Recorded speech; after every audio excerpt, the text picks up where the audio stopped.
Halo semua, pada kesempatan kali ini kita akan membahas bersama-sama mengenai menulis teks berita. Menulis teks berita ini diajarkan di kelas 8 SMP. Sebelum kita membuat teks berita, kita harus membuat rancangan dari teks berita itu sendiri. Membuat rancangan merupakan kegiatan awal dalam menulis berita. Pada kegiatan merancang berita ini, hal yang sangat penting untuk dipersiapkan adalah unsur adik simba. Dari unsur adik simba inilah berita-berita disusun menjadi sebuah teks berita yang utuh. Perlu diingat bahwa sebuah berita yang baik adalah berita yang memiliki kelengkapan keenam unsur berita, yaitu adik simba. Ya, selanjutnya ada langkah-langkah menulis teks berita. Yang pertama, ada penemuan peristiwa atau kejadian.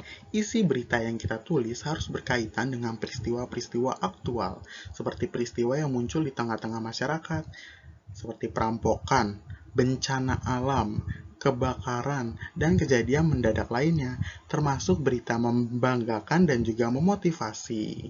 Yang kedua, ada pencarian sumber berita. Agar isi berita yang kita tulis bersifat akurat, kita sebagai penulis berita harus juga dapat menemukan tokoh yang mampu memberikan informasi secara tepat sesuai peristiwa yang akan diberitakan. Dan kita juga dapat menggunakan metode wawancara untuk memperkuat isi berita kita. Selanjutnya, ada pencatatan hal-hal penting. Selama proses pencarian informasi, kita sebagai penulis dapat dipandu dengan pertanyaan adik simba. Yang terakhir, mengembangkan catatan penting menjadi teks berita yang utuh. Dengan menggunakan kaidah-kaidah kebahasaan tentunya. Ya, yang pertama yaitu membuat adik simba. Seperti contoh nih, kita langsung akan membuat adik simba yang nantinya akan langsung membentuk sebuah teks berita. Yang pertama adalah apa? Kita dapat membuat pertanyaan apa, yaitu peristiwa apa yang terjadi di dalam berita? Dengan jawaban, pameran karya inovasi ilmiah sains dan teknologi tingkat SMP seprovinsi Sumatera Barat. Selanjutnya, di mana peristiwa itu berlangsung? Di aula kantor Departemen Pendidikan Nasional Provinsi Sumatera Barat. Yang ketiga, pertanyaan kapan? Kapan peristiwa tersebut berlangsung? Bertepatan dengan Hari Pendidikan Nasional. Selanjutnya, pertanyaan siapa? Siapa sajakah yang terlibat dalam peristiwa tersebut? Dengan jawaban seluruh siswa SMP tingkat Provinsi Sumatera Barat, gubernur dan juga pejabat yang terkait. Selanjutnya, ada pertanyaan mengapa? Mengapa kegiatan tersebut dilaksanakan? Sebagai sarana mengekspresikan kreativitas, komunikasi antar sekolah, dan perkembangan iptek. Dan pertanyaan terakhir, bagaimana kelangsungan peristiwa tersebut? Dengan jawaban sangat menarik perhatian dan mendapat respons positif dari banyak pihak. Nah, setelah kita membuat pertanyaan tentang adik simba, kita langsung menyusun adik simba tersebut menjadi sebuah teks berita. Di sini kita dapat kembangkan catatan-catatan penting dari adik simba yang telah kita buat menjadi sebuah teks berita yang sempurna.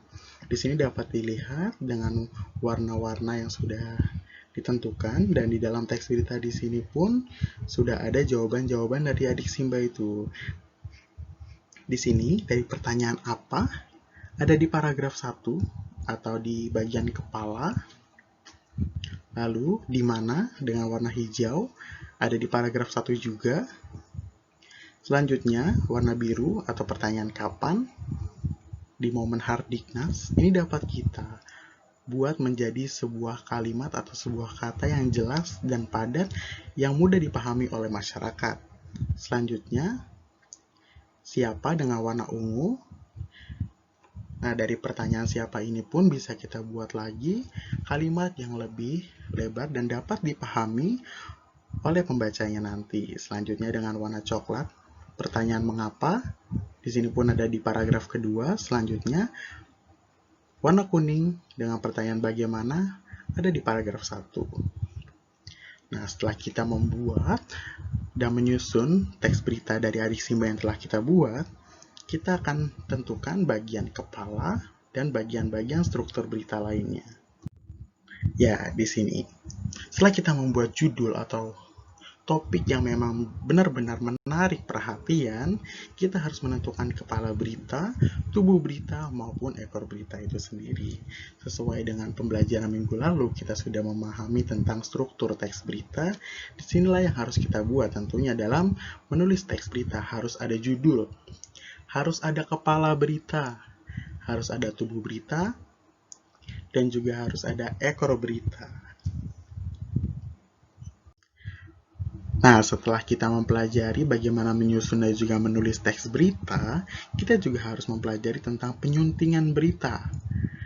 Dalam penyuntingan berita ini ada dua, yaitu menelaah dan juga merevisi. Menelaah, menurut Kamus Besar Bahasa Indonesia, adalah mempelajari atau meneliti, sedangkan merevisi adalah memperbaiki atau memperbarui.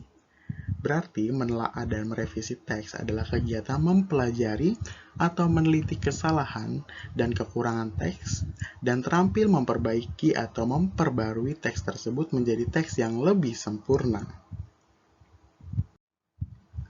Nah, kita juga harus mengetahui tentang penyuntingan secara umum. Dalam telaah dan juga revisi, hal-hal yang harus kita perhatikan yang pertama adalah pemakaian huruf kapital atau huruf besar dan juga huruf miring. Yang pertama nih, huruf kapital atau huruf besar. Biasanya huruf kapital itu digunakan di awal kalimat ataupun juga di nama orang ataupun sebuah singkatan. Yang kedua adalah huruf miring. Huruf miring digunakan dalam teks berita, yaitu untuk menandai sebuah bahasa lain atau sebuah tanda kutip yang memang beda dari bahasa Indonesia atau bahasa yang kita gunakan. Selanjutnya, ada kata depan seperti di, ke, dan juga dari. Selanjutnya, kata hubung yang harus kita gunakan. Selanjutnya ada pemakaian tanda baca seperti tanda titik, tanda koma, tanda titik dua, tanda hubung, dan juga tanda tanya.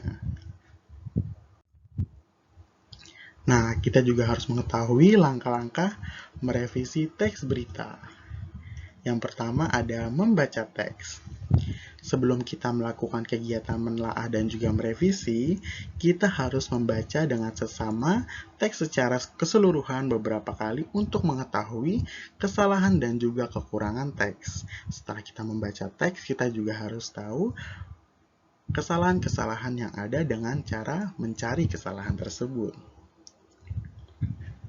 Seperti ketepatan judul, kebenaran pengantar, ketepatan argumen, dan ketepatan kesimpulan serta kesalahan bahasa, ejaan, dan juga tanda baca. Disinilah kita harus mencari kesalahan-kesalahan. Setelah kita mencari kesalahan, kita tidak boleh membiarkan begitu saja, yaitu menelaah kesalahan tersebut. Apa benar kesalahan tersebut memang harus direvisi. Dan tahap terakhir, setelah kita mencari kesalahan dan juga menelaah kesalahannya, yaitu kita harus merevisi kesalahan supaya teks tersebut menjadi teks yang sempurna.